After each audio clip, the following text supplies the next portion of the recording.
तो आज हमारा एटॉमिक स्ट्रक्चर का लेक्चर नंबर 18 है और इस लेक्चर के अंदर हम लोग ऑर्बिटल्स एंड क्वांटम नंबर का कॉन्सेप्ट पढ़ने वाले हैं। अब देखिए, बहुत ही मजेदार टॉपिक इसलिए है क्योंकि पहले मुझे समझ में आना चाहिए कि ये जो क्वांटम नंबर्स हैं ये मुझे क्या इंफॉर्मेशन प्रोवाइड करते हैं। जो सबसे पहली चीज मुझे समझ में आनी चाहिए कि क्वांटम नंबर मुझे क्या इंफॉर्मेशन प्रोवाइड करता है, वो देखिए। क्वांटम नंबर क्या है? क्वांटम नंबर ये बेसिकली 4 प्रकार का होता है। ये कितने प्रकार का होता है? 4 प्रकार का। पहला होता है principal quantum number. First is principal quantum number. Second का क्या नाम है? Azimuthal quantum number. Azimuthal quantum number. Azimuthal quantum number. Third is magnetic quantum number and fourth is spin quantum number. इस प्रकार से 4 क्वांटम नंबर अपने पास होते हैं, जिसमें से जो पहला 3 क्वांटम नंबर है, फर्स्ट 3 क्वांटम नंबर्स जो हैं वो क्या है? वो आपको मिलता है from the solution of Schrodinger wave equation. ये आपको कहां से मिलता है? From the solution of Schrödinger's wave equation. ये श्रोडिंगर के वेव इक्वेशन से हमें प्राप्त होता है। और ये जो स्पिन क्वांटम नंबर है ये बहुत लास्ट में, बहुत ज्यादा बाद में आप लोगों को इसके बारे में पता चलता है। अल्टीमेटली हम लोग ये चारों क्वांटम नंबर को पढ़ने के बाद सीखेंगे क्या, पता क्या चलेगा इससे? तो ये जो चारों क्वांटम नंबर है, जब इसको आप डिफाइन कर लेंगे तो अल्टीमेटली इसके डेफिनेशन से आपको किसी भी electron which is present in an atom, किसी भी इलेक्ट्रॉन जो कि एटम में प्रेजेंट है, उसका आप क्या निकाल पाएंगे? एड्रेस निकाल पाएंगे। उसका आप क्या निकाल पाएंगे? एड्रेस आप निकाल पाएंगे। तो इस प्रकार से आप इसका एड्रेस निकाल सकते हैं, किसी भी इलेक्ट्रॉन का एड्रेस। तो एक एक करके पहले हमें ये चारों पढ़ लेना चाहिए कि किसकी क्या वैल्यू हो सकती है। एक बार जब मुझे वो सारा कुछ समझ में आ जाएगा, then only will try to find out the address. तो सबसे पहले लिखिए, the characteristics of an orbital are expressed in terms of 3 numbers। 3 number के टर्म्स में उसके कैरेक्टरिस्टिक्स को डिफाइन किया गया है। पहला क्या है?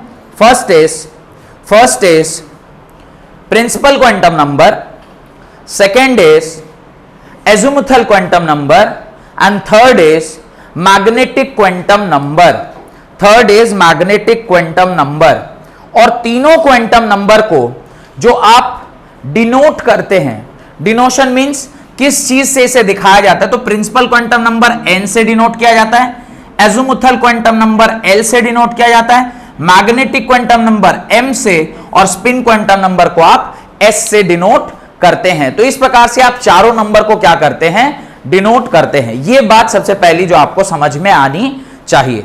देन आगे लिखें, These numbers are obtained from the solution of Schrodinger wave equation। ये नंबर्स कहां से आप ऑब्टेन करते हैं? These numbers are obtained from the solution of Schrodinger wave equation। Schrodinger के वेव इक्वेशन से आप इन सारे नंबर्स को क्या करते हैं? ऑब्टेन करते हैं। Except the spin quantum number, बाकी सारा आप उसी से ऑब्टेन करते हैं। Further to represent the spin or the rotation of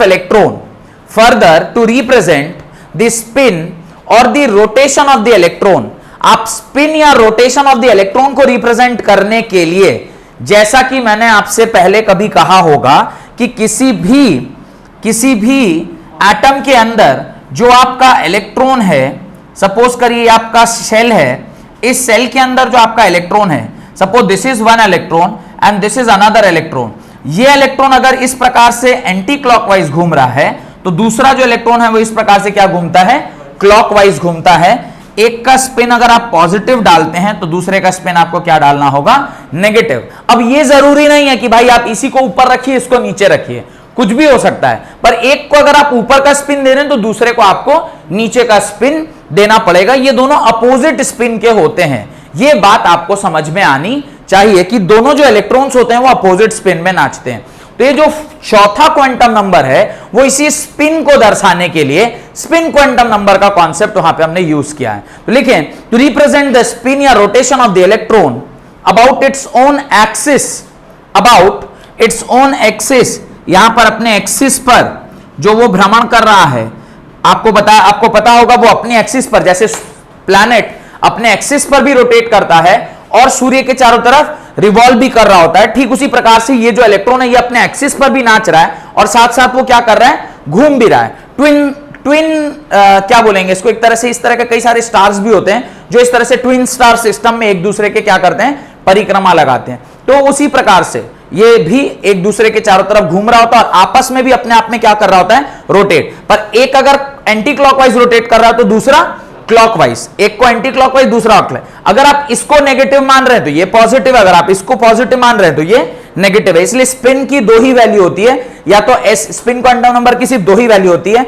या तो एस की वैल्यू होती है +½ या एस की वैल्यू होती है -½ ये सिर्फ दो ही वैल्यू अपने साथ पोजेस करता है, या तो ये +½ वाला होगा नहीं तो ये -½ वाला होगा। तो आपने क्या लिखा है बताइए, द स्पिन और the rotation of quantum number, sorry, spin of the electron about its own axis, a fourth quantum number called, about its own axis, a fourth quantum number called spin quantum number has been introduced.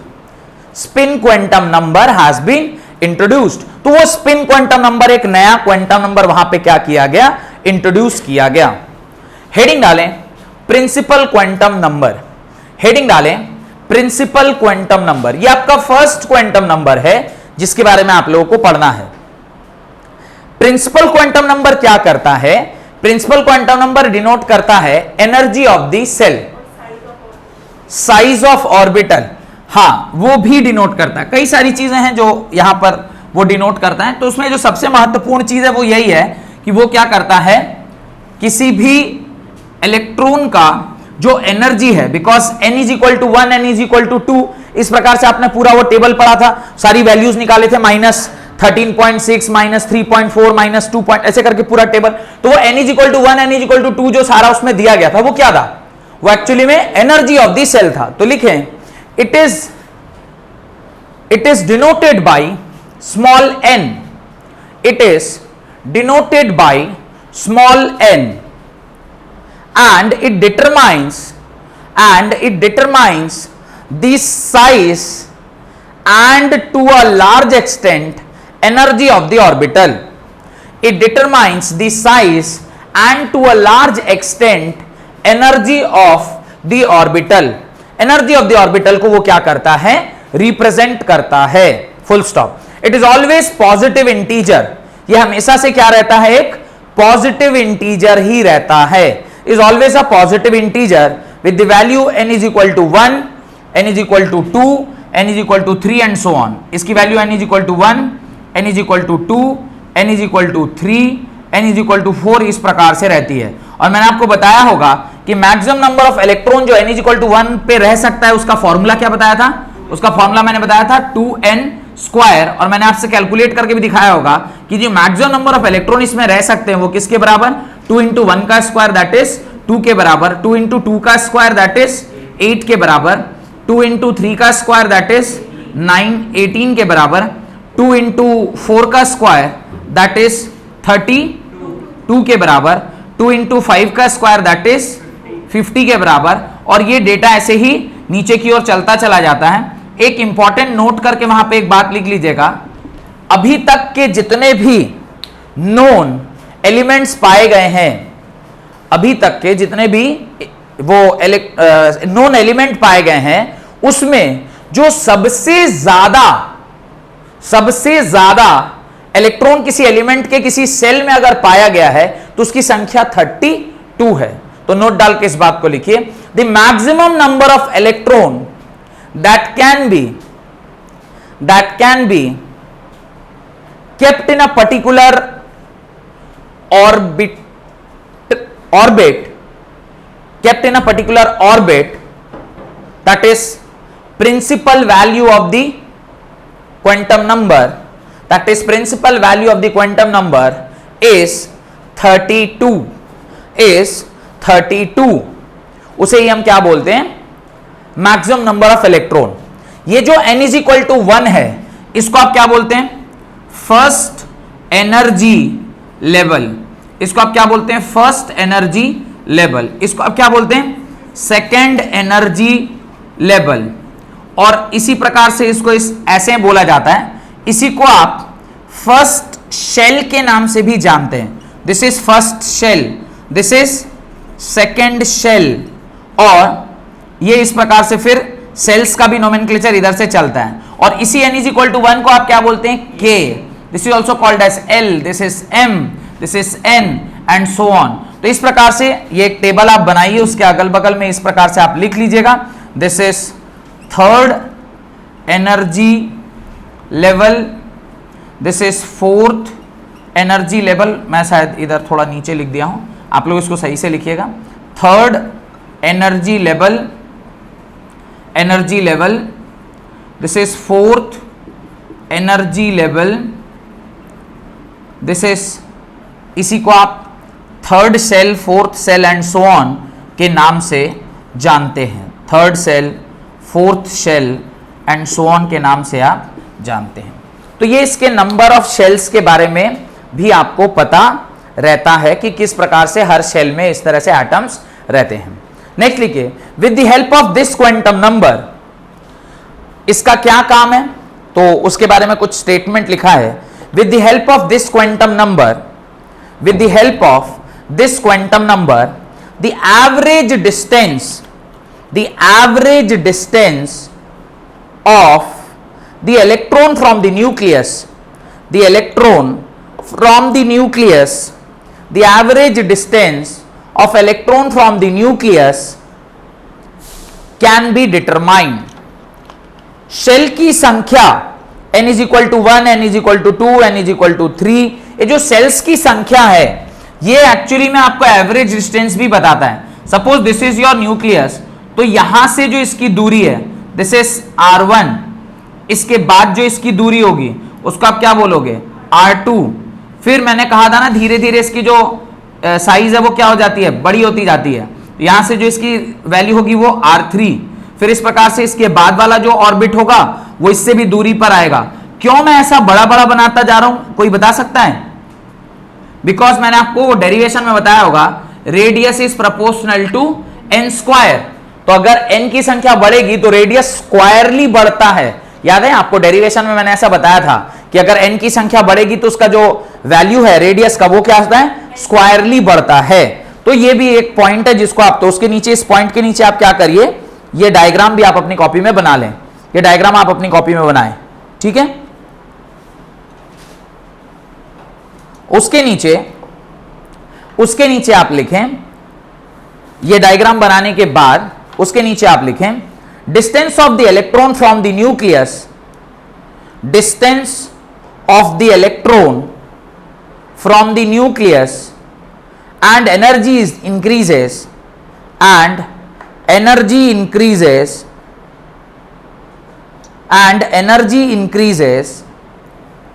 as the value of principal quantum number n increases। कह रहा है जैसे जैसे n की value बढ़ती जाती है वैसे वैसे एनर्जी भी क्या होता जाता है, बढ़ता चला जाता है। Energy of the that particular orbit increases, जो कि ऑलरेडी आपको पता है। कैसे आपको पता है, from where you know this value, कैसे आपको इसके बारे में पता चलता है, नहीं, एनर्जी से। जैसे जैसे आप इसकी वैल्यू बढ़ती जाएंगे तो आपको याद होगा इसका वैल्यू सबसे अंदर वाले का कितना था, -13.6, और सबसे बाहर वाले का इंफिनिटी। अगर इनफाइनाइट किसी का एनर्जी है तो उसकी एनर्जी सबसे ज्यादा है। तो इस प्रकार से सबसे ज्यादा एनर्जी और ये जो रिलेशनशिप है वो यहां से समझ में आता है। आगे लिखें, further with the increase of value of n, further with the increase of value of n, जैसे जैसे आप n की वैल्यू को क्या करते हैं, बढ़ाते हैं, जैसे जैसे आप n की वैल्यू को क्या कर रहे हैं, बढ़ाते जा रहे हैं, तो ऑर्बिटल में इलेक्ट्रॉन्स को एकोमोडेट करने का जो नंबर है, ऑर्बिटल में इलेक्ट्रॉन्स के एकोमोडेट करने का जो नंबर है वो होता है n स्क्वायर के बराबर। Number of electron, sorry, number of orbitals की जो संख्या होती है वो किसके बराबर होती है, n स्क्वायर के बराबर होती है। तो किसी भी n यानी किसी भी सेल के लिए जो नंबर ऑफ ऑर्बिटल्स की संख्या है, द नंबर ऑफ ऑर्बिटल्स की जो संख्या होती है वो n स्क्वायर के बराबर होती है। तो ये जरा सा एक रिलेशन दिख लीजिएगा, नंबर ऑफ ऑर्बिटल, ऑर्बिटल बोल रहा हूं, ध्यान दीजिएगा, number of orbital is equal to क्या होता है, n स्क्वायर के बराबर। यानी इसको भी मैं पहले आपको लिख के दिखा देता हूं, जब इसका जरूरत पड़ेगा तब मैं आपको बताऊंगा कि देखिए आपने ऊपर लिखा हुआ है n इज इक्वल टू 1। जब मैं बोल रहा हूं तो n स्क्वायर की वैल्यू क्या होगी, 1 स्क्वायर, तो नंबर ऑफ ऑर्बिटल कितना निकल के आएगा, 1। जब मैं बोल रहा हूं n इज इक्वल टू 2 तो ये क्या होगा, 2 स्क्वायर, और नंबर ऑफ ऑर्बिटल कितने निकल के आएंगे, 4। जब बोल रहा हूं n इज इक्वल टू 3 तो ये क्या हो जाएगा, 3 का स्क्वायर, नंबर ऑफ ऑर्बिटल कितने होंगे, 9। मैं बोल रहा हूं n इज इक्वल टू 4 तो ये हो जाएगा 4 का स्क्वायर, और नंबर ऑफ ऑर्बिटल कितने हो जाएंगे, 16। मैं इसको थोड़े ही देर के बाद आज ही की क्लास में जस्टिफाई करके आपको दिखाऊंगा कि कैसे जब हम n इज इक्वल टू 1 की बात करते हैं तो वहां पे नंबर ऑफ ऑर्बिटल कितना होता है, 1 होता है। जब हम 2 की बात कर रहे हैं यानी n इज इक्वल टू 2 है तो नंबर ऑफ ऑर्बिटल कितना होता है, 4 के बराबर। जब मैं 3 नंबर बोल रहा हूं तो नंबर ऑफ ऑर्बिटल कितना होगा, 9 के बराबर, और जब मैं 4 नंबर बोल रहा हूं तो नंबर ऑफ ऑर्बिटल कितना होगा, 16 के बराबर।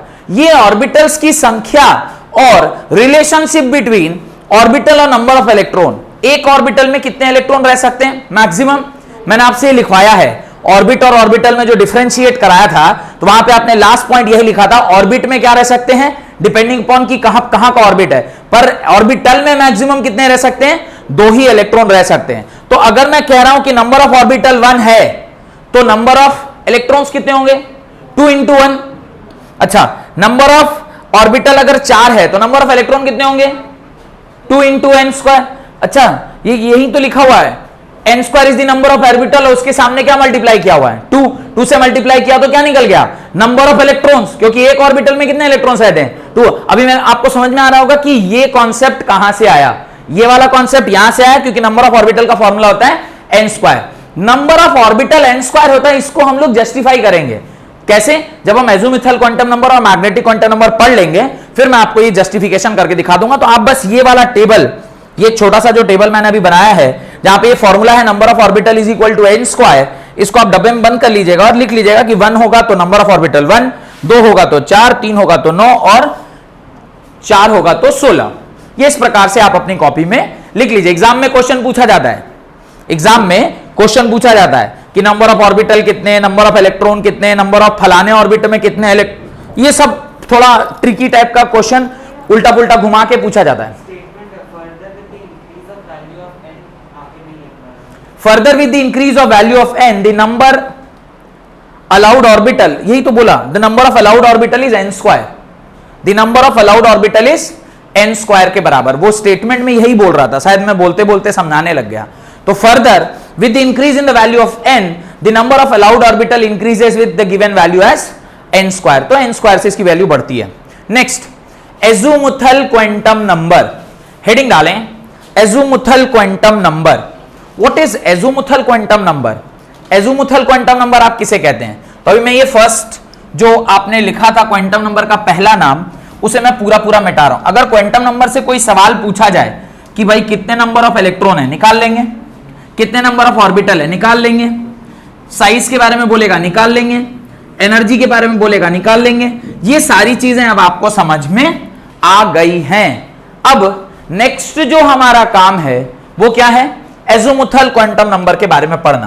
तो now will start the second quantum number, that is azimuthal quantum number. Azimuthal quantum number ये सेकंड नंबर है जिसके बारे में हम लोगों को पढ़ना है। सबसे पहले ये एज़ीमुथल क्वांटम नंबर हमें क्या इंफॉर्मेशन देता है, ये सबसे पहले आपको समझ में आना चाहिए। ये डिनोट कैसे किया जाता है मैंने आपको बताया है, it is denoted by value S L. अब ये हमें क्या इंफॉर्मेशन देता है? नंबर ऑफ सबसेल्स का आइडिया हमें देता है। Very good. ये हमें किस चीज के बारे में बताता है? It gives us an idea of number of subcells. एक शेल के अंदर कितने सबसेल प्रेजेंट होंगे, वो हमें इसकी जानकारी मिलती है। और वो जानकारी हमें कैसे प्राप्त होती है? तो उसका एक तरीका है, फॉर्मूला है, नंबर ऑफ सबसेल का फॉर्मूला होता है n-1 0 to n-1। ये आपको नंबर ऑफ सबसेल्स का आइडिया इससे लगेगा। अब आप अभी इसको लिखिएगा मत, पहले मैं पूरा समझा देता हूं, फिर इकट्ठे पूरा लिख लेंगे। देखिए, ध्यान दीजिए, जब मैं n की वैल्यू 1 लिख रहा हूं, ध्यान से समझिएगा, n की वैल्यू जब मैं 1 लिख रहा हूं तो सबसेल्स क्या क्या हो सकते हैं? तो सबसेल्स, ये फॉर्मूला लिखते हैं, 0 होगा, कॉमा 1 - 1 इज 0 ओनली, तो I am not changing it. तो जब आप n इज इक्वल टू 1 लिए हैं तो सबसेल की क्या संख्या आई? सिर्फ 0 आई। अब आप देखिए, जब आप n इज इक्वल टू 2 लेंगे तो अब ये क्या आ जाएगा? एक तो 0 आएगा, कॉमा, और 2 में से एक घट जाएगा तो क्या बचेगा? 1 बचेगा। यानी इसकी दो वैल्यू आएगी, 0 and 1। जब आप n इज इक्वल टू 3 लेंगे तो l की क्या क्या परमिसेबल वैल्यू है? एक है 0, एक है 1, और 3 में से 1 जाएगा, क्या बच जाएगा? 2 बच जाएगा। n इज इक्वल टू जब आप 4 ले रहे हैं, ये n क्या है? What is this? This is principal quantum number. जब प्रिंसिपल क्वांटम नंबर 1 2 3 4 इस प्रकार से ले रहे हैं तो ये जो सबसेल है, सबसेल मतलब l की वैल्यू वो क्या क्या आ सकती है, बिकॉज ये रेंज है, 0 से n-1 तक मिलता है। तो 0 मिलेगा, 0 1 2 मिलेगा, 0 1 2। अब यहां देखिए 4 होगा तो क्या मिलेगा? 0 भी होगा, 1 भी होगा, 2 भी होगा और 3 भी होगा। इससे एक चीज हमें कंफर्म हो रहा है कि नंबर ऑफ n के ऊपर डिपेंड करता है कि कितने सबसेल्स वहां पे प्रेजेंट होंगे। ये जो l की वैल्यू 0 के बराबर है, ये किस ऑर्बिटल को डिनोट करता है? ये s ऑर्बिटल को डिनोट करता है। किसको डिनोट करता है? s ऑर्बिटल को डिनोट करता है। l की वैल्यू जो 1 होती है, ये किसको डिनोट करता है? p ऑर्बिटल को डिनोट करता है। l की वैल्यू जो 2 होती है, ये किसको डिनोट करता है? d ऑर्बिटल को डिनोट करता है। और l की वैल्यू जब 3 होती है तो ये किसको डिनोट करता है? f ऑर्बिटल को डिनोट करता है। आपको इससे पहले ये पता नहीं था, या पहली बार जान रहे हैं कि जब जब आप n की वैल्यू 1 लेंगे तो आपको सिर्फ और सिर्फ s ऑर्बिटल मिलेगा, लेकिन जब आप n की वैल्यू 2 ले रहे हैं तो आपको 0 भी मिल रहा है और 1 भी मिल रहा है, यानी आपको s ऑर्बिटल भी मिलेगा और p ऑर्बिटल मिलेगा। जब आप n की वैल्यू 3 ले रहे हैं तो आपको 0 भी मिलेगा, 1 भी मिलेगा और 2 भी मिलेगा, यानी जब 3 बोलेंगे तो spd तीनों लेंगे। जब 4 नंबर सेल आएगा तो वहां पे 0 भी, 1 भी, 2 भी और 3 भी। इस प्रकार से आपको चारों समझ में आया। ये एज़िमुथल क्वांटम नंबर का क्या है? एज़िमुथल क्वांटम नंबर का क्या है? रेंज है। Range of azimuthal quantum number. Azimuthal quantum number का रेंज आता है for particular value of n, और n की वैल्यू l के वैल्यू से एक कम रहती है, दिखाई दे रहा होगा, 0 से n-1। अगर ये कितना है? 4, तो ये क्या हो गया? n-1 तक ही रुकेगा। 1 2 3 4। नंबर ऑफ जो ऑर्बिटल्स हैं वो तो एग्जैक्टली उसी के बराबर आ रहे हैं। ना, यहां कहां प्रूफ हो रहा है? वो नंबर ऑफ सबसेल, हाँ, नंबर ऑफ सबसेल कह सकते हैं। Like n is equal to 1 के लिए number of subshell 1, n is equal to 2 के लिए number of subshell 2, n is equal to 3 के लिए नंबर ऑफ सबसेल 3। कौन कौन से? 0 होगा तो s ऑर्बिटल, 1 होगा तो p ऑर्बिटल, और 2 होगा तो d ऑर्बिटल। 3 होता तो 3 तो संभव नहीं है। क्यों? 3 के लिए ये क्या हो जाएगा? 3 - 1 that is equal to 2 only. तो 3 ही सबसेल। तो एक लाइन आप लिख सकते हैं कि नंबर, अभी नहीं, मतलब जब बोलूंगा तब लिखिएगा, लिख सकते हैं कि number of orbital is equal to number of subshells. जो नंबर ऑफ ऑर्बिट है यानी प्रिंसिपल क्वांटम नंबर का जो वैल्यू है, उतना ही सबसेल उसमें क्या पाया जाता है? प्रेजेंट होता है। तो पहले एज़िमुथल क्वांटम नंबर का आप डेफिनेशन लिखिए, right? It determines the angular momentum. It determines the angular momentum of the electron. It determines the angular momentum of the electron. ये angular momentum of the electron को क्या करता है? डिटरमाइन करता है। किसी भी n की वैल्यू से आप उसके एंगुलर मोमेंटम को निकालेंगे। अब आप कहेंगे सर एंगुलर मोमेंटम कैसे निकलेगा? एक फॉर्मूला है एंगुलर मोमेंटम का in terms of L. Angular momentum क्या है? h by 2 pi under root l bracket l plus 1, 2l नहीं, l ब्रैकेट l प्लस 1।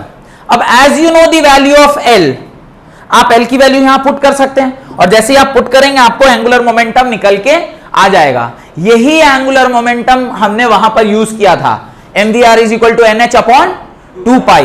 ये nh अपॉन 2 पाई का जो फैक्टर आया था वो कहां से आया था? यहीं से आया था। ये n की वैल्यू कैसे निकलती है? From the angular this azimuthal quantum number. ये एंगुलर मोमेंटम वहीं से निकल गया, लेकिन भोर ये बात हमें नहीं समझा पाए थे कि ये नंबर आप कहां से ला रहे हैं। तो फिर बाद में मैंने बताया था आपको कि कोई एक नए साइंटिस्ट आए थे जिन्होंने इसको हमें क्लियर किया था। उसका नाम क्या था?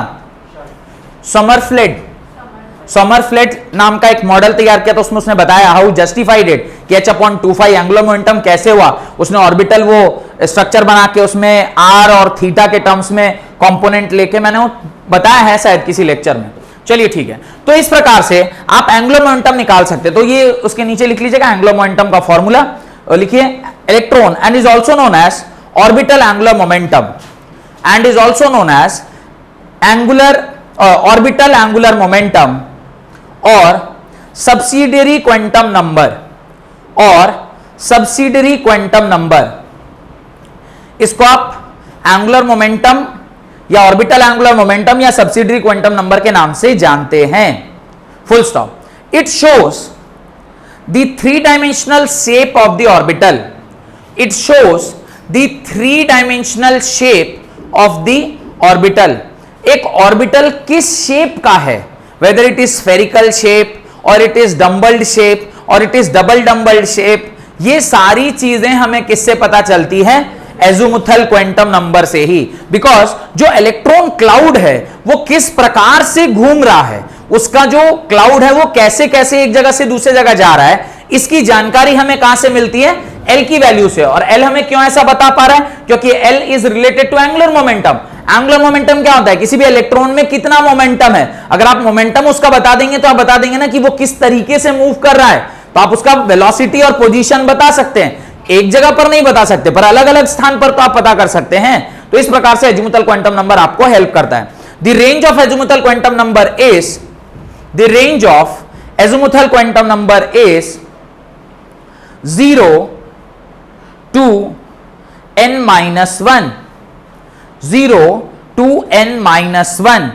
उसके नीचे ये जो मैंने लिखा है ये वाला सबसेल, ये आप उसके नीचे लिख लें। ये लिख लिया पहले से? नहीं ना, ये लिखें प्रिंसिपल क्वांटम नंबर जहां पे n1 होगा तो सबसेल्स एक ही होंगी 0, और l की वैल्यू 0 मतलब किस ऑर्बिटल को डिनोट करता है? s orbital. जहां पे n2 है तो यहां पे 0 और 1 दोनों है, तो 0 मतलब दिस एंड दिस, तो ये दोनों ही वहां पर होगा। फिर 3 होगा तो 0 1 2, जहां पर s भी मिलेगा, p भी मिलेगा और d भी मिलेगा। और जहां पे लिखा है n इज इक्वल टू 4, तो यहां पे 0 भी है, 1 भी है, 2 भी है, 3 भी है, तो यहां पर आपको l भी मिले, s भी मिलेगा, p भी मिलेगा, d भी मिलेगा और f भी आपको मिल जाएगा।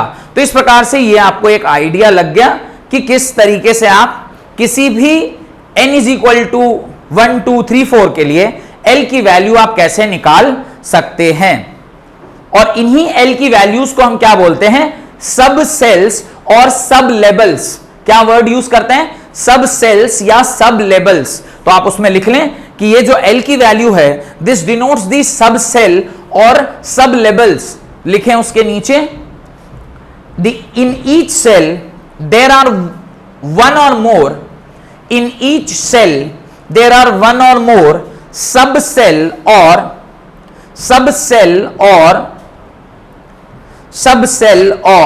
sub levels। Full stop. और वो लाइन जो बहुत इंपॉर्टेंट है, the number of sub cells is equal to the number of sub cells is equal to the number of principal quantum number n, the number of subcells is equal to the number of principal quantum number। यहां पे n की value क्या दी? यहां पे n की value अगर 1 दी गई है, यहां पे n की वैल्यू 1 है, तो तो कितने सबसेल हैं यहां पर? सिर्फ एक ही सबसेल है। लेकिन जहां पर n की वैल्यू 2 है वहां पे सबसेल्स की संख्या कितनी है? 2। जहां पे n की वैल्यू 3 है वहां सबसेल्स की संख्या कितनी है? 3। जहां n की वैल्यू 4 है वहां सबसेल्स की संख्या कितनी है? 4 एंड सो ऑन। तो इसी से हम लोगों ने कंक्लूड किया कि number of principal quantum number is equal to number of subshells के बराबर। आगे लिखें ऐसे, ये एक पैराग्राफ चेंज करके, each subshell is assigned an azimuthal quantum number, each subshell is assigned azimuthal quantum number denoted by, नीचे टेबल बनाइएगा, वहां लिखिएगा L is equal to 0 S subshell, L is equal to 1, L is equal to 0 S subshell, L is equal to 1 P subshell, L is equal to 2 D subshell, L is equal to 3 F subshell, L is equal to 5 G subshell, L is equal to 6 H subshell and so on. तो ये ऐसा चलता चला जाता है, ठीक है। और सबसे ज्यादा एनर्जी आपको कहां पर देखने मिलेगी? सबसे ज्यादा एनर्जी आपको जैसे जैसे आप दूर जाइएगा तो जिसका ऑर्बिटल डिस्टेंस जितना ज्यादा दूर है उसकी एनर्जी उतनी ज्यादा है। तो एक सबसेल के भीतर अगर एनर्जी देखी जाए क्वांटम ये सबसेल्स की, तो सब S P D F G इस प्रकार से अगर लिखा गया है तो सबसे ज्यादा एनर्जी किसके पास होगी? G के पास, फिर F के पास, फिर D के। तो ये this is order of energy, order of energy of subshell, of subshell, subshell के एनर्जी का order, order of energies of subshell. सबसे ज्यादा एनर्जी कहां मिलती है? जो सबसे दूर है, जहां पे नंबर ऑफ इलेक्ट्रॉन ज्यादा है और जिसका साइज सबसे ज्यादा बड़ा है। एक ही शेल के अंदर the order of energy is this. अब मान लीजिए यहां पर एक ही सबसेल है तो इसका तो बात खत्म, ये तो इसी में ज्यादा होगा। लेकिन जहां पे S और P दोनों है तो किसकी एनर्जी ज्यादा होगी? P की ज्यादा होगी S से। जहां पे S P D तीनों है तो D की फिर P की फिर S, S P D F तक है तो F फिर D फिर P फिर S। इस प्रकार से क्वांटम नंबर के बारे में आपको समझ में आ गया होगा।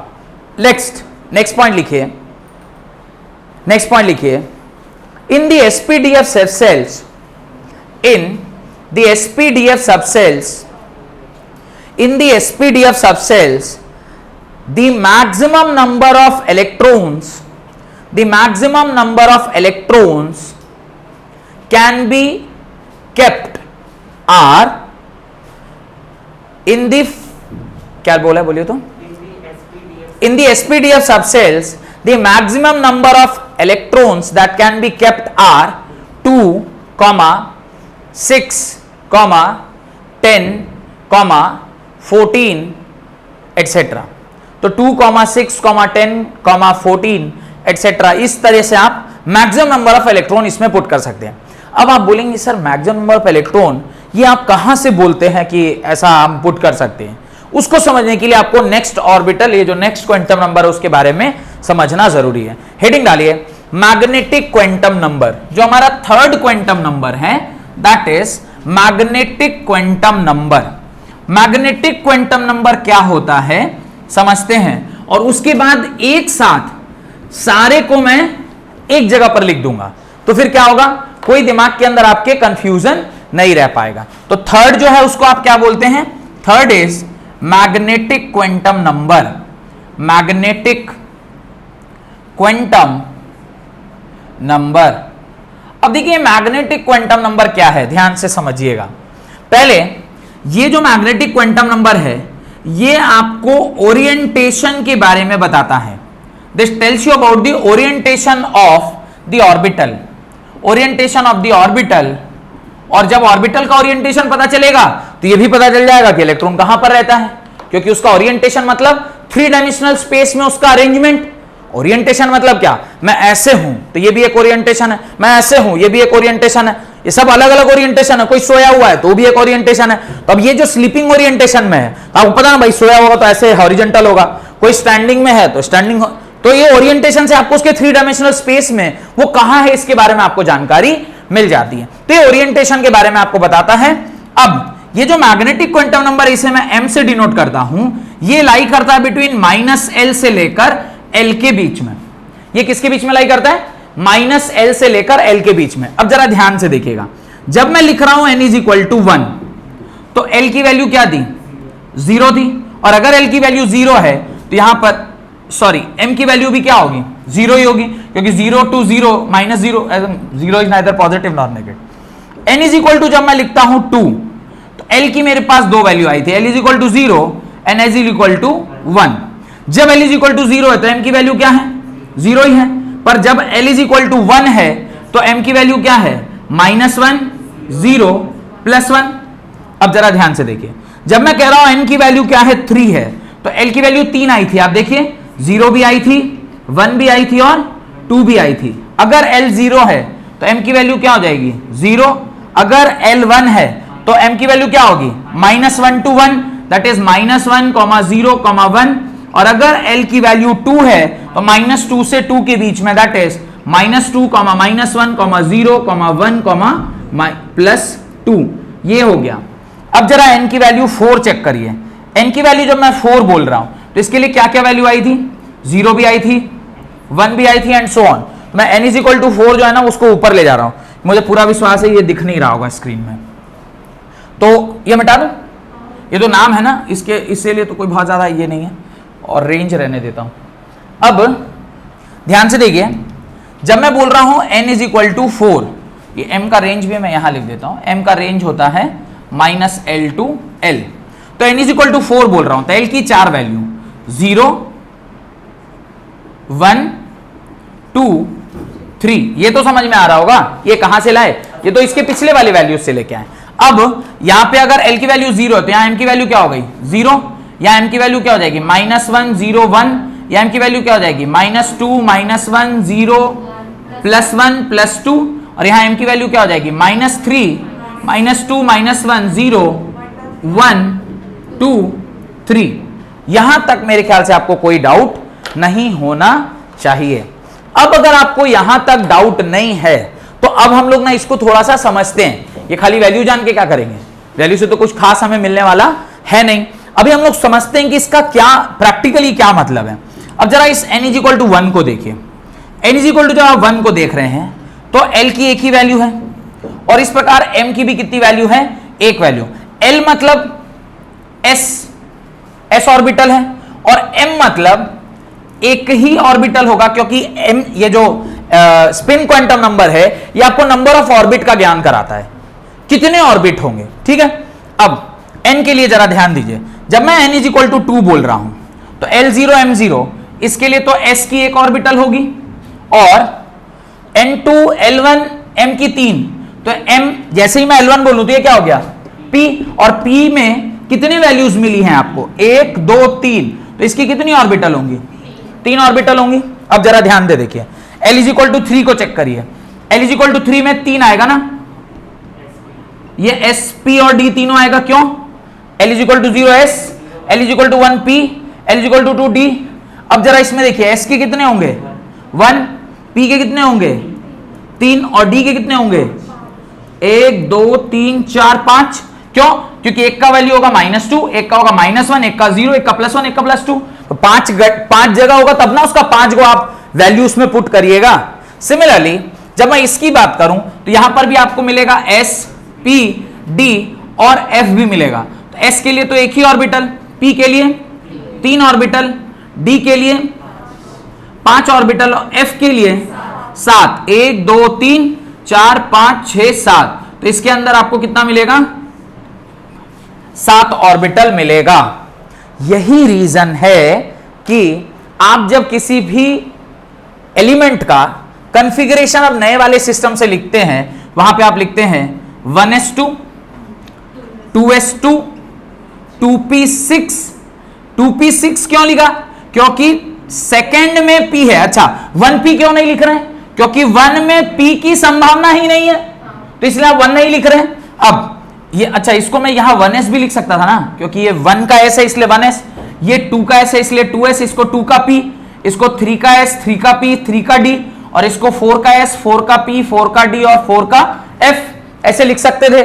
चलिए, ये बात अगर आपको समझ में आ गई तो अब जरा ध्यान से देखिए, आप कंफिगरेशन कैसे लिखते हैं, 1s2, 2s2, 2p6, 2p6 के बाद 3s2, 3p6, 4s2, 3d10। आप d में 10 क्यों डाल रहे हैं? क्योंकि इसके अंदर ऑर्बिटल्स की संख्या कितनी है? 5, और ऑर्बिटल्स की संख्या, एक ऑर्बिटल में कितने इलेक्ट्रॉन रह सकते हैं? 2 इलेक्ट्रॉन, तो ये डबल हो गया। अभी आप सोच के देखिए, मैंने वहां पे एक स्टेटमेंट लिखा है, s ऑर्बिटल में 2 इलेक्ट्रॉन, p ऑर्बिटल में 6 इलेक्ट्रॉन, d में 10 और f में 14। s में 2 ही आ सकता है क्योंकि s का एक ही ऑर्बिट होता है, एक ही ऑर्बिटल होता है, एक ऑर्बिटल माने 2 इलेक्ट्रॉन, यानी इसमें 2 आ गए। p में कितने आएंगे? 2 2 4 2 6। d में कितने आएंगे? 2 2 4 2 6 2 8 2 10, और इधर 2 2 4 2 6 2 8 2 10 2 12 2 14। तो कुल लिस्ट मिला के वो जो लाइन आपने लिखी थी वो आपको समझ में आ गया। Got it? लिखना स्टार्ट करिए। It shows the behaviour of electron in a magnetic field. It shows the behaviour of electron in a magnetic field. It shows the behaviour of electron in a magnetic field. तो magnetic field में किसी भी electron का किस प्रकार का behaviour होता है, यह हमें यहां से पता चलता है। यह ही कारण है कि इस ऑर्बिटल का वो जो मैग्नेटिक, वो जो क्वांटम नंबर है उसका नाम क्या दिया गया? मैग्नेटिक क्वांटम नंबर, क्योंकि मैग्नेटिक बिहेवियर दिखाता है ये। नेक्स्ट पॉइंट लिखें आगे। It gives information related to spatial orientation. Space में किस प्रकार का ओरिएंटेशन है इसका, स्पेस में किस प्रकार का इसका ओरिएंटेशन है, इसके बारे में भी हमें इससे जानकारी मिलती है। जो मैंने आपको लिखवाया था, स्पेशियल, SPATIAL, स्पेशियल, स्पेशल मतलब स्पेशल नहीं, स्पेशियल, स्पेस, स्पेशियल, स्पेस में जो अरेंजमेंट है उसका ओरिएंटेशन, उसके बारे में भी हमें, मैंने लिखवाया होगा ना यहां पे, जो मैंने मिटाने से पहले कहा था कि उसका एक पॉइंट लिखा था, ओरिएंटेशन ऑफ द इलेक्ट्रॉन या orientation of the orbital. Orbital किसे ओरिएंट किया हुआ है उसके बारे में भी हमें जानकारी इस प्रकार से मिलती है। Orbit, orientation of the orbital with respect to the standard set of coordinate axis, with respect to the standard set of coordinate axis। तो coordinate axis के standard के हिसाब से वो सेट किया जाता है। Got it? एक और लाइन वहां पे बहुत इंपॉर्टेंट है, वो लिखिए। For a given value of L, for a given value of L, the maximum number of orbital, the maximum number of orbital is 2l plus 1, is 2l plus 1। ध्यान से देखिए, ध्यान से देखिए, अब मैं यहां चेक कर रहा हूं, फॉर्मूला है 2l plus 1। ये क्या है? Number of orbital for m value. अब l की वैल्यू आप यहां पुट कर दो 0। जो आप l की वैल्यू पुट करोगे 0, क्या वैल्यू आएगा? तो जब कभी भी s की हम बात करेंगे, क्योंकि l 0 तभी लेंगे जब s लेंगे। अच्छा ठीक है, चलिए ये वाले पॉइंट को मैं पहले बाद में लिखवाता हूं। पहले आप क्या करिए, जो बोर्ड में पहले जितना लिखा हुआ है ना उसको आप अपनी कॉपी में बता रही, नहीं तो आपके ही दिमाग में ये सब पूरा हौच पौच हो जाएगा। पहले आप हौच पौच में तो समझते हैं ना, हौच माने खिचड़ी और पौच माने चोखा, नहीं तो हौच पौच हो जाएगा। तो इसलिए हौच पौच नहीं करना है। मैं 6ठी कक्षा भी नहीं, मैं शायद 3री 4थी कक्षा में था, तो हमारा एक दोस्त था रवि कुमार। तो रवि कुमार से पूरे क्लास में इंग्लिश के सब डिक्टेशंस हो रहे थे। तो वो इंग्लिश के डिक्टेशन के दरमियान मैडम ने पूछा कि what is the meaning of hotchpotch. तो सारे बच्चे कुछ बोले, कुछ कोई कुछ। वो पूरा एकदम लंबा लड़का ऐसे करके पूरा हाथ ऊपर करके हाथ ऐसे किया, और मैडम ने बोला हाँ yes you tall boy, what is the meaning of hotchpotch. बोले सर हौच माने खिचड़ी और पौच माने चोखा। बोले यू आर फ्रॉम बिहार? बोले yes sir I am from Bihar. तो हौच माने खिचड़ी और पौच माने चोखा नहीं होता है, हौच पौच माने सब इंटरमिंगल हो जाता है, उसको हौच पौच बोलते हैं, ना कि हौच माने खिचड़ी और पौच माने चोखा। ठीक है, लेकिन उसका तात्पर्य यही रहता है कि हौच मतलब हौच पौच हो गया, मतलब सब मिक्स हो गया, पर उसका एग्जैक्टली कहीं लिटरल मीनिंग खिचड़ी चोखा के बराबर नहीं होता है। लेकिन कुछ लोग इसको ऐसे यूज कर लेते हैं कि ये क्या हौच पौच बना दिया है, तो बोले खिचड़ी के बोल रहे थे। खैर, तो ये आपको थोड़ा सा समझ में आया होगा कि किस प्रकार से आप किसी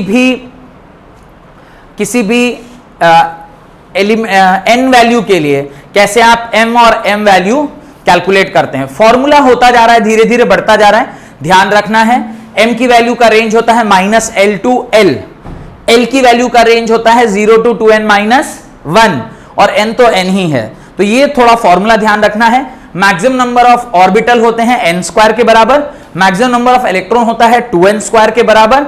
और अभी एक फॉर्मूला और लिखवाऊंगा कि m के रिस्पेक्ट में आप जब ऑर्बिटल कैलकुलेट करते हैं तो उसका जो फॉर्मूला होता है 2l+1, वो अभी मैं करवाता हूं, पहले आप जल्दी जल्दी इसको अपनी कॉपी में लिख लें। ये हो गया, मिटा दूं इसे, एटलीस्ट 1 2 तो लिख लिया होगा, ये 1 और 2 तो कंप्लीट कर लिया होगा। मेरे पास थोड़ी जगह की कमी हो जाती है कई बार, तो मिटा रहा हूं धीरे धीरे मैं। और अब तो आपको पता है, मतलब इसमें बहुत मैं लिखा रहेगा तभी आप लिख पाएंगे, ऐसी वो कंपल्शन नहीं है। चलिए अब जरा ध्यान से देखिए, number of orbital for a value of m, value of m के लिए नंबर ऑफ ऑर्बिटल्स की क्या वो रहती है, उसका नंबर है 2l+1 के बराबर। जब आप l = 0 लेते हैं तो यहां पे जो l = 0 लिया तो क्या हो जाएगा, 2 × 0 + 1 = 1। इसीलिए s ऑर्बिटल सिर्फ एक ही होता है, उसमें सिर्फ एक ही ऑर्बिटल होता है। लेकिन जैसे ही आप l = 1 लेंगे तो हो जाएगा 2 × 1 + 1 that is equal to, sorry आपने फॉर्मूला डाला 2l+1, ये हो जाएगा 2 × 1 + 1 दैट इज इक्वल टू 3। तो p में कितने ऑर्बिटल हो गए, 3 ऑर्बिटल हो गए। देखिए p में कितने ऑर्बिटल हैं, 3 ऑर्बिटल हैं। जब आप l = लेते हैं 2 तो ये हो जाएगा 2l+1 के फॉर्मूले में डालेंगे 2 × 2 = 4 + 1 = 5, और ये कितना हो जाएगा, d ऑर्बिटल 5 ऑर्बिट से मिलकर बनता है, 5 ऑर्बिटल से मिलकर बनता है। और l = 3 डालेंगे तो क्या आएगा, 12+1 that is equal to 2 × 3 + 1 that is equal to 7। और ये कैसे बनेगा, f ऑर्बिटल। तो आपको ये जो 1357 का जो नंबर है ये कहां से आया, ये भी एक फॉर्मूले से आया, ये भी आपको समझ में आ रहा होगा। The formula is 2l+1। 2l+1 इस प्रकार से एक फॉर्मूला हम लोग यूज करते हैं in order to calculate the value. यहां तक लिख लेने के बाद हमें एक चीज और समझ में आनी चाहिए। मैंने आपको एक टेबल बनवाया था नंबर ऑफ ऑर्बिटल्स का, ध्यान है क्या, नंबर ऑफ ऑर्बिटल्स n में लिखवाया होगा, n = 1 में लिखवाया था 1, n² लिखवाए थे ना, तो उसमें पहला क्या लिखाए थे 1, दूसरे में क्या लिखवाए थे 4। चलिए मेरे पास तो अब 1 2 3 मैंने मिटा दिया है, पर आपकी कॉपी में तो बना हुआ है ना, आप अपनी कॉपी से चेक करें। मैं 4 के लिए चेक करता हूं, मेरे पास 4 बना हुआ है, मैं 4 के लिए कर लेता हूं, आप 1 2 3 के लिए खुद से कर लीजिएगा। नंबर ऑफ ऑर्बिटल्स की संख्या क्या होगी, 4 का square that is equal to 16, ये लिखा है ना फॉर्मूला, नंबर ऑफ ऑर्बिटल 16। चलिए गिनते हैं क्या मेरे पास 16 ऑर्बिटल है कि नहीं है। देखिए 1 2 3 4 5 6 7 8 9 10 11 12 13 14 15 16, ऑटोमेटिक 16 आया नहीं आया। तो सारा जो फॉर्मूला है वो कहीं ना कहीं इस प्रकार से दिया गया है कि कोई एक भी जमेला आपका नहीं फंसेगा। कैसे, जब आप n = 4 की बात कर रहे हैं तो इसमें एक s होगा, एक p होगा, एक d होगा, एक f। s का 1 ऑर्बिटल, p का 3 ऑर्बिटल, d का 5 ऑर्बिटल और f का 7। यही नंबर है ना 1357, इन सबको एक बार जोड़ लीजिए, 4 5 9 9 7 16। हमने पहले भी वही लिखा था और अभी भी वही लिख रहे हैं। तो आपको ये समझ में आना चाहिए कि सारी चीजें कितनी मैथमेटिकली कैलकुलेट करके बनाई गई हैं कि हर चीज से क्या हुआ है, जुड़ा हुआ है। ये बात समझ में आ गई। अब लास्ट क्वांटम नंबर लिखिए, spin quantum number. Last quantum number लिखिए, स्पिन क्वांटम नंबर। मिटा दूं इसे, लिख लिया ना सबने, तो अब लास्ट क्वांटम नंबर लिखें, spin quantum number. Spin quantum number मैंने ऑलरेडी डायग्राम बना के आपको बता दिया है कि स्पिन क्वांटम नंबर किस प्रकार से दिखने में होता है। स्पिन क्वांटम नंबर का आपने डायग्राम बनाया, स्पिन क्वांटम नंबर कैसा होता है। तो स्पिन क्वांटम नंबर एक अगर स्पिन से घुस रहा है तो दूसरा अलग अपोजिट स्पिन से घूमेगा, यानी ये अगर मान लीजिए आपका न्यूक्लियस है, ये अगर उसके चारों तरफ उसका शेल है, तो this is one electron and this is another electron. If this is rotating like this will rotate like this. ये भी एक ऑर्बिट के अलॉन्ग घूम रहा होता है और ये भी एक ऑर्बिट के अलॉन्ग। इफ इसकी वैल्यू आप क्या लेते हैं, प्लस हाफ लेते हैं, तो अदर वाली की वैल्यू आपको क्या लेनी होगी, माइनस हाफ। इसको अगर आप ऐसे डिनोट कर रहे हैं तो दूसरे वाले को कैसे डिनोट करेंगे, ऐसे डिनोट आप करते हैं। तो लिखें अ fourth quantum number called the electron spin quantum number, the fourth quantum number called electron spin quantum number denoted bye m is introduced to explain the line spectra of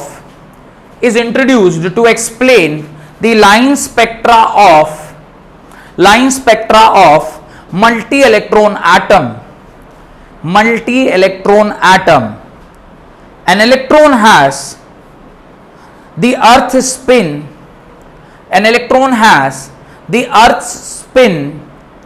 around its own axis. अपने ही axis पर वो अर्थ की तरह क्या करता है, घूमता रहता है।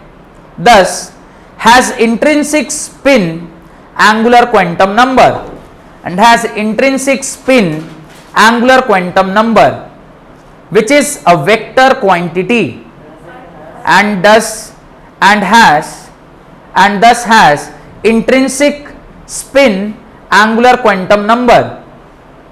An electron like earth spin around its own axis thus has intrinsic spin angular quantum number anticlockwise which is a vector quantity and can have two orientational relative to chosen axis and can have two orientations relative to the chosen axis. मैंने आपको बता दिया वो chosen axis क्या क्या है, वो already यहां पर लिखा गया है। उसके नीचे आप लिखें spin quantum number, spin angular quantum number, angular quantum momentum, spin angular momentum. और ये जो फॉर्मूला होता है वो किसके बराबर होता है, the formula is under root s bracket s plus one h upon 2 pi. तो ये स्पिन एंगुलर मोमेंटम इसके बराबर होता है, स्पिन एंगुलर मोमेंटम इसके बराबर होता है। Got it. अब लास्ट बात जो आज की क्लास में मैं आपको समझाना चाहता हूं वो ये है कि किसी भी इलेक्ट्रॉन का ये जो क्वांटम नंबर है, कि आज की क्लास की स्टार्टिंग में मैंने आपसे कहा था कि वो इसका क्या होता है, एड्रेस होता है। अब जरा ध्यान से देखिए, मैं आपको अपने घर का एड्रेस देता हूं, ध्यान से देखिएगा। घर के एड्रेस देने पर क्या है एड्रेस, ध्यान से देखिए। एड्रेस इज, मैं इंडिया में रहता हूं, इसमें कोई दिक्कत है? इंडिया में भी कहां रहता हूं, झारखंड में रहता हूं, ये भी कोई इशू नहीं है। इंडिया झारखंड के बाद फिर मैं नेक्स्ट चीज जो यहां लिखूंगा वो क्या लिखूंगा, मैं कहां का रहने वाला, जमशेदपुर का रहने वाला। अच्छा, अब अगर मैं जमशेदपुर में रह रहा हूं तो जमशेदपुर में एक जगह है जिसका नाम है आदित्यपुर, मैं आदित्यपुर में रहता हूं।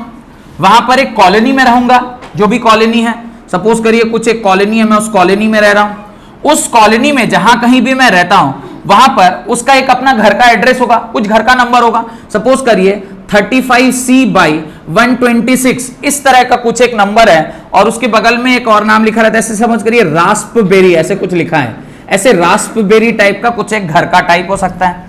उसके नीचे लिखा होगा सन ऑफ, मेरे पिताजी का नाम मिस्टर अभय झा, अभय झा नहीं मिश्रा होना चाहिए अभय मिश्रा होना चाहिए, प्रणब मिश्रा के पिताजी तो अभय मिश्रा ही होंगे, तो मिस्टर अभय मिश्रा होंगे। अच्छा, अब जरा ध्यान से देखिए, मैं दो भाई, मेरा नाम प्रणव है। अभी तक वाला जो इंफॉर्मेशन, इसमें कुछ गलती भी हो सकता है, पर ये जो लिख रहा हूं ये 100% सत्य इंफॉर्मेशन है। ये है प्रणव मिश्रा, और मेरा एक छोटा भाई है, उसका नाम है प्रभव मिश्रा। हम लोग दोनों एक ही घर में रहते हैं, हमारे घर का एड्रेस बिल्कुल सेम है। लेकिन अगर मुझे किसी को लेटर लिखना है, वो वाला नहीं जो आप लोग आजकल एक दूसरे को लिख रहे हैं, वो वाला लेटर जो हम लोगों को कई बार बैंक से आ जाता है या कई बार क्रेडिट कार्ड कंपनी वाले भेजते रहते हैं, वही एड्रेस वो घर में भेजना था, रिस्क है ना। कई बार आ भी जाते हैं, मेरे तो आ गए थे एक बार तो अगर शादी के बाद तो कई बार ये इस तरीके का भी होता है। तो अब मान लीजिए अगर वो मेरे को एड्रेस लिखना चाह रहा है, तो क्या बाकी सारे एड्रेस सेम है? मैं बोलूं ये बाकी सारा एड्रेस क्या है? This is your principal quantum number. आप इंडिया झारखंड में रहते हैं, ये आपका n is equal to 1 2 3 4 decide करेगा। तब नेक्स्ट जो है, ये दोनों मिलकर आपके क्या डिसाइड कर रहे हैं कि आपका एज़ोमुथल क्वांटम नंबर क्या है। तब आप किनके लड़के हैं जिसकी वजह से वो वहां पहुंचेगा, that is magnetic quantum number. और लास्टली स्पिन क्वांटम नंबर में हम लोग दोनों जाके वेरी कर जाएंगे, वो भी क्या, PRA MISHRA, यहां तक तो दोनों भाई का सेम है। एक में सिर्फ क्या लगा हुआ है, NAV लगा है, और एक में PRA, यहां भी सारा कुछ सेम है, सिर्फ दूसरे भाई में क्या लगा हुआ है, BHAB लगा हुआ है। लास्ट का AVAB भी सेम है, सिर्फ N और BH का अंतर है। मतलब अगर मुझे किसी को एड्रेस देना है, मेरे तक अगर एड्रेस पहुंचना है, तो उसे मेरा नाम लिखना होगा और मेरे भाई को देना होगा तो BHAB। यही लास्ट एक एड्रेस है जो स्पिन क्वांटम नंबर का है। एक का स्पिन पॉजिटिव होता है और दूसरे का स्पिन नेगेटिव। अगर मैं इसे 1s बोलूं, ध्यान से देखिएगा, अगर मैं इसे 1s बोलूं तो इसके n की वैल्यू 1, l की वैल्यू 0, m की वैल्यू 0। अगर मैं पहले वाले की बात करूं तो ये होगा +½ n is equal to 1, l is equal to 0, m is equal to 0। और दूसरे वाले की बात करूं तो इसका होगा -½ No all set of 4 quantum numbers can be same for a particular electron. Even if एक ही घर में क्यों नहीं रह रहे हैं, उसके बावजूद भी अगर 2 इलेक्ट्रॉन है तो दोनों का एड्रेस क्या रहेगा, सब कुछ भी सेम होगा तो लास्ट में स्पिन तो अलग हो ही जाएगा। जैसे कि सब कुछ भी सेम होगा, पिताजी का नाम तक सेम होगा, लास्ट में जाके नाम में कुछ ना हेर फेर तो रहेगा ही। अगर 2 भाई हैं, 2 इलेक्ट्रॉन हैं, एक ही घर में रह रहे हैं, एक ही ऑर्बिटल में रह रहे हैं, तो लास्ट में उसके सिर्फ स्पिन क्वांटम नंबर से उसको आप चेंज कर सकते हैं। दुनिया में कभी भी संभव नहीं है कि 2 अलग अलग आदमी का एक ही एड्रेस हो विद नाम भी सेम। अगर ऐसा ना किए जाए कि आपके पिताजी ने ऐसे गलती कर दिया कि दोनों भाई का एक ही नाम रख दिया है, ऐसे अगर ना हो जाए, जनरली मुश्किल है। नहीं तो हाउ विल यू डिफरेंशिएट? जुड़वा भी रहते हैं तो उनका नाम अलग अलग रहता है, देखने में भली सेम हो पर नाम दोनों का अलग रहता है। जैसे हमारे कॉलोनी में एक बच्चा है, उसका नाम है लव कुश। एक को बोलते लव, एक को बोलते कुश, और दोनों जुड़वा भाई हैं। कई बार ऐसे लड़कियां भी रहती हैं, नहीं मेघा, स्नेहा, ऐसे करके लड़कियां भी जुड़वा नहीं रहती, पर जुड़वा, समझ रहे हैं मैं क्या बोल रहा हूं। तो इस प्रकार से किसी भी इलेक्ट्रॉन का चारों क्वांटम नंबर कभी भी सेम नहीं हो सकता है। Got it? चलिए तो यहां तक रखते हैं। बहुत बहुत धन्यवाद आज की क्लास अटेंड करने के लिए।